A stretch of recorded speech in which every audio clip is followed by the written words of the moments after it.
Hello there.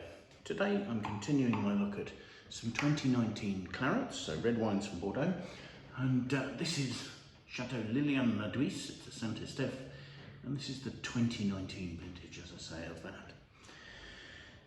The wine is rated as a Cru Bourgeois Exceptionnel under the current criteria for rating Cru Bourgeois. Originally in 1932, under that classification, it had been rated as a Cru Bourgeois Superior. The estate was founded in the mid-16th century, and at that stage it was called Ladouys, and it went through various ownerships, but post the Second World War it fell into disrepair and wasn't particularly well maintained.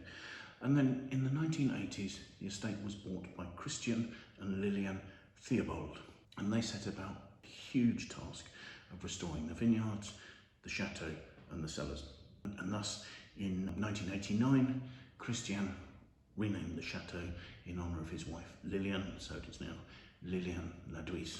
The chateau has 80 hectares of vines, and they're all on the Cos plateau. So there you have gravel topsoils with clay and limestone subsoils. The Theobalds had done such a good job of renovating the chateau that in 2008, businessman and investor in a number of good Bordeaux chateaus, Jackie Lorenzetti, he and his wife tried the wines, thought they were fantastic, and ended up doing a deal to buy the whole estate. And Lorenzetti has done a lot of work with other chateaux, such as Chateau Pedesclos in Pauillac, investing in improvements in vineyards and in winemaking, and has made some big differences in a number of estates that he's owned. So this was good for Chateau Lilian Ladouys. Currently, the vineyards are planted to about 50% Merlot with 45% Cabernet Sauvignon. There's 4% of Petit Verdot, and there's a percentage of Cabernet Franc in the vineyards. The blend of the 2019 differs a little bit. That's 59% Merlot, 37% Cabernet Sauvignon. There's 3% of Petit Verdot, and the 1% of Cabernet Franc goes into the blend. Cellars here are incredibly well equipped. The fermenters are all gravity fed, and they're using a process of pre-fermentation, cold maceration, to try and extract as much colour and aroma from the grapes before the fermentation actually starts and before there's a presence of alcohol in the extraction process. After fermentation, the wine ages in French oak barriques, so 225 litre barrels, and about 40 to 60% of those, depending on the vintage, are new each year. The wine ages for about 15 months. So let's take a look at it, shall we? This has a deep, dark, almost sort of ruby red to black colour, holding very well to the rim. There's very little loss of colour. The alcohol on this is 13.5%, which actually seems relatively low given that 2019 is a ripe year and this has quite a lot of Merlot in it. It does seem relatively viscous. It's clinging to the glass quite well, forming tears. So let's see what we make of the aroma, shall we? The aromas are relatively closed.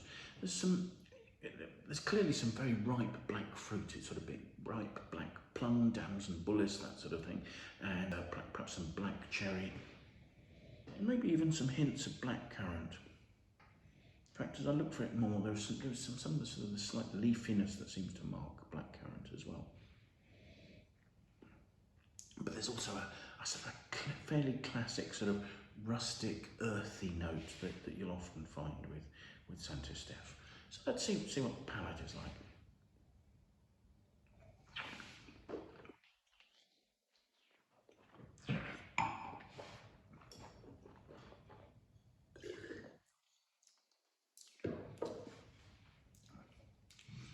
Gosh, there is an earthiness at the fore, but it's very finely put together actually. And a lot of it is the incredibly dusty, fine, grainy tannins that are being shown up right at the front of the mouth by lovely fresh acidity. The fruit starts off as actually quite fresh red fruit. You've almost got raspberry touches, and then it becomes notes of quite juicy, rich boysenberry. There are black cherries. There's not quite the freshness and the zip of cassis that you might get from the Cabernet Sauvignon in somewhere like Saint Estephe. In a less ripe vintage. These are more ripe flavours. The texture is lovely. There's a velvetiness. There is good grip. The graininess of the tannins is just gently drying out the palate. At the same time, there's plenty of that vibrant fruit that's lasting quite well. The wine has good structure and, you know, is medium to full bodied, but that tends to be the tannin driving that more than, say, the alcohol, only at 13.5%, so the alcohol's well in balance. The acidity is lovely and fresh, but just the concentration of those tannins is actually overwhelming most of the wine. So it's that sort of slightly savoury, slightly drying notes of those tannins that you're seeing at the end, and that's giving I suppose there's a touch of black olive there as well, concentrated licorice, a note of graphite perhaps, and through the graphite you're seeing a bit of cedar. It's almost a sort of sometimes people talk about the red wines of Bordeaux as having a sort of a note of lead pencils because you've got the combination of cedar and graphite, and we're starting to get that here on the finish. The finish isn't really showing its fruit, and I think this is a wine that is not perhaps quite as approachable as at the moment as some of the 2019s. The structure here is going to need a little bit of time to open, and I think then you'll start to get more of that developed earthy note shining through, and it'll show, you know, with 5 years age and over the probably 10 years after that, some lovely developed Saint Estephe notes. I think this is a property offering some really good value at the moment. For a wine of its price, I think this will age really well. It's not necessarily a wine I'd be buying to drink over the next 3 or 4 years. You know, it's one to put away for a bit. So thank you very much for watching. I hope you found that of interest. If you've enjoyed our tasting, please do press the like button. That would be fantastic. If you know anybody you think might be interested in watching it, please share it with them. That would be delightful of you. Thank you. Do please consider joining up and following us on YouTube. It would be great to have your support. And we would love to hear any of your feedback. So do leave comments in the comments box if you have any about the wines, about the tastings, or about anything else that we cover.